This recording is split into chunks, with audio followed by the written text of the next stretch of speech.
A current of 2 ampere passes through a cell of EMF 1.5 volt having internal resistance 0.15 ohm. The potential difference measured in the volt across both the ends of the cell will be.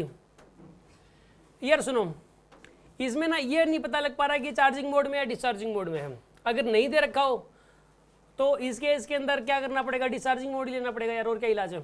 ठीक है ना.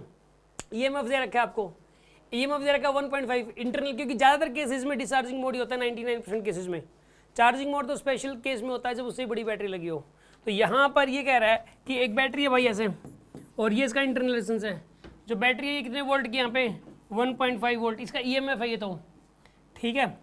Internal resistance 0.15 ओम, और इसमें से current जा रहा है 2 ampere का, 2 एम्पियर करंट जा रहा है इसमें से. आपको इस बात का पता है EMF जो उसके ऊपर लिखा रहता है, जो जब वो बैटरी ओपन होती है, टर्मिनल्स ओपन होते हैं, तो उसके अक्रॉस जो मैक्सिमम पोटेंशियल डिफरेंस है वो होता है. ठीक है ना.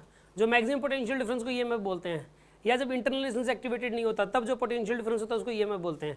और वोल्टेज किसको बोलते हैं, जब करंट चल रहा होता है तब जो वोल्टेज होती है. EMF तो एक ही होता है, वोल्टेज की वैल्यू बहुत सारी हो सकती है, डिपेंड करता है उसमें से करंट कितना जा रहा है. ठीक है ना. यहाँ पे जो वोल्टेज हो जाएगी वो E माइनस में IR हो जाएगी. ठीक है ना. इसके अंदर जो वोल्टेज है फिक्स नहीं बताई जा सकती, क्योंकि वोल्टेज तो इस बात पर डिपेंड करेगी उसमें से करंट कितना जा रहा है उसके, और करंट इस बात पर डिपेंड करेगा कि उसके अगर जुड़ा हुआ क्या है. ठीक है ना. अब मान लो मार्केट से आप बैटरी खरीद के लेके आए, तो बैटरी खरीद के लेके आए तो आप उससे ये तो पूछ सकते हो इसका EMF कितना है. ये नहीं पूछ सकते कि जब इसको जोड़ देंगे तो ये कितने वोल्टेज की तरह काम करेगी. आप उससे ये बात नहीं पूछ सकते, क्योंकि पूछोगे तो वो ये कहेगा कि यार इस बात पर डिपेंड करता है कि आप इसको किसके अक्रॉस जोड़ रहे हो. ठीक है ना. कितनी वोल्टेज की तरह काम करेगी वो डिपेंड करता है आप इसको किसके अक्रॉस जोड़ रहे हो. क्योंकि यार इसमें ना उसके अक्रॉस जोड़ने से I की वैल्यू बदलेगी.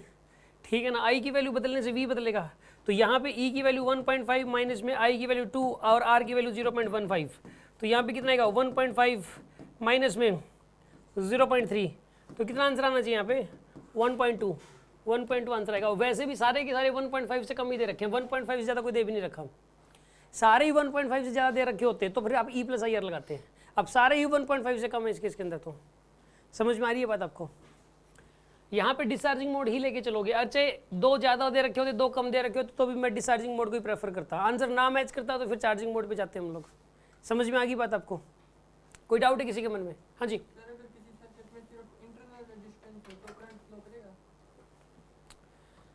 आपका कहना है कि किसी सर्किट के अंदर सिर्फ इंटरनल रेजिस्टेंस है. सर्किट का मतलब लूप, क्लोज लूप हो रहा है, अकेली बैटरी है. सुनो, इसका क्वेश्चन ये है कि यहाँ पर ये अकेली बैटरी है, यानी इसी के ये इंटरनल रेजिस्टेंस अंदर होता है, इसी के दोनों एंड्स को आपस में जोड़ दिया. ठीक है ना. आप यही कह रहे हो ना इस केस में. इस केस में पहली बात तो ये, अगर ये बैटरी बड़ी हुई है 220 वोल्ट की, ठीक है, तो 5, 10, 20 वोल्ट की हुई तो कोई बात नहीं है. ठीक है. 100, 200, 500 वोल्ट की हुई तो तुरंत शॉर्ट सर्किट हो जाएगा. पहली बात तो ये है. फिजिक्स में हम ये मान के चलते हैं शॉर्ट सर्किट का मतलब यहाँ से टूट फूट जाएगा. यहाँ पे मतलब जो ना ये कनेक्शन, ये डिस्कनेक्ट हो जाएगी बैटरी वायर से. वायर एकदम से बहुत ज़्यादा करंट चलने की वजह से, क्योंकि रेजिस्टेंस ना के बराबर है, रेजिस्टेंस ना के बराबर है, तो करंट, क्योंकि E/R होता है करंट, तो करंट होता है E/R. तो करंट R की वैल्यू ना के बराबर, तो E/R की करंट की वैल्यू बहुत ज़्यादा होगी. करंट जब इनफाइनाइट होगा जूल हीटिंग बहुत ज़्यादा हो जाएगी. जूल हीटिंग होगी तो वायर मेल्ट हो जाएगी. ठीक है ना. इसलिए डिस्कनेक्ट हो जाएगी तुरंत. शॉर्ट सर्किट इसको बोलते हैं. वायर का टूट जाना, वहाँ से डिस्कनेक्ट हो जाना, अब शॉर्ट सर्किट हो जाएगा. लेकिन मान लेते हैं कि ये बैटरी 20 वोल्ट की है या 10 वोल्ट की है, अब तो शॉर्ट सर्किट नहीं होगा. प्रैक्टिकली जब 1.5 वोल्ट या 2 वोल्ट की बैटरी लोगे तो शॉर्ट सर्किट नहीं होता. मैंने करके देखा हुआ है बहुत. ठीक है ना. 12 वोल्ट तो हमारे पास ये जो बैटरी है 12 वोल्ट तक की है. मैंने ये डायरेक्ट आप जोड़ के देखना, कुछ भी नहीं होगा. ठीक है ना. और हल्का सा भी नहीं पता लगता कुछ हुआ है 12 वोल्ट में. तो खैर सुनो अब आप, इसके अंदर पता है क्या होगा, इसमें अगर आपने इसको जोड़ दिया, हाँ करंट चलता रहेगा, इसमें करंट चलता है. और इसके अक्रॉस जो V है ना, वो V पता कितना हो जाएगा, E माइनस में IR. और एक और बात बताइए आपको, इसमें तो ये दोनों बराबर हो जाएंगे. यहाँ पे ये डिस्चार्जिंग मोड में है ना, इसमें इसके अक्रॉस यहाँ पे IR और E की वैल्यू बराबर हो जाती है. IR और E की बाई KVL. देखो KVL लगाओ यहाँ पे, करंट यहाँ से एंट्री किया, प्लस माइनस माइनस प्लस, यहाँ से स्टार्ट करो आप, minus IR plus E is equals to 0. और E की वैल्यू किसके बराबर आ गई, यहाँ पे IR के बराबर आ गई की वैल्यू. E की वैल्यू IR के बराबर, तो V की वैल्यू कितनी आएगी 0. तो इसके अक्रॉस, इसके केस में बैटरी अक्रॉस वोल्टेज 0 हो जाएगी, क्योंकि E इक्वल टू IR हो जाता है ऐसे केस में. E इक्वल टू IR हो जाएगा. अगर एक बैटरी कोई ये कहता है कि बैटरी के टर्मिनल्स को आपस में कनेक्ट करते तो क्या होगा, तो इसका आंसर ये है कि या तो शॉर्ट सर्किट दे रखा है तो उसी को प्रेफर करना आप, हाँ ऑप्शन में, और शॉर्ट सर्किट नहीं दे रखा है, ठीक है ना, शॉर्ट सर्किट नहीं दे रखा, क्योंकि मतलब शॉर्ट सर्किट ही मान के चलते हैं बुक्स के अंदर, तो शॉर्ट सर्किट होगा, रियलिटी में जो होता हो चाहे ना हो, तो शॉर्ट सर्किट को प्रेफर करोगे। शॉर्ट सर्किट नहीं दे रखा हो तो उस केस में क्या होगा कि बताइए इंटरनल रेजिस्टेंस के अक्रॉस जो पोटेंशियल डिफरेंस होगा और इसका ईएमएफ दोनों बराबर हो जाएंगे, ये दोनों बराबर हो जाते हैं उस सिचुएशन के अंदर, करंट तो चलता ही रहता है। पोटेंशियल डिफरेंस जीरो हो गया तो करंट फ्लो कैसे करेगा? करंट फ्लो कर रहा है तो पोटेंशियल डिफरेंस जीरो है, पोटेंशियल डिफरेंस के जीरो होने की वजह से करंट नहीं चल रहा, करंट फ्लो कर रहा है तो करंट नहीं फ्लो करेगा तो पोटेंशियल डिफरेंस जीरो नहीं रहेगा, ठीक है ना, करंट तो फ्लो करेगा ही।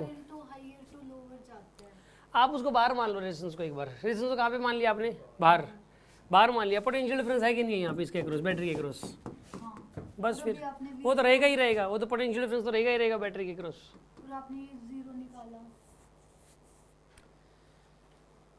अब मैं आपको क्या बताऊं, मतलब जो है ना, ये इंटरनल रेजिस्टेंस के अक्रॉस जो पोटेंशियल डिफरेंस है और बैटरी के अक्रॉस इक्वल है बस, ठीक है, इस वजह से जीरो शो हो रहा है यहाँ पे, ठीक है ना, ऐसा ही होगा यहाँ पे, ठीक है ना, होता है।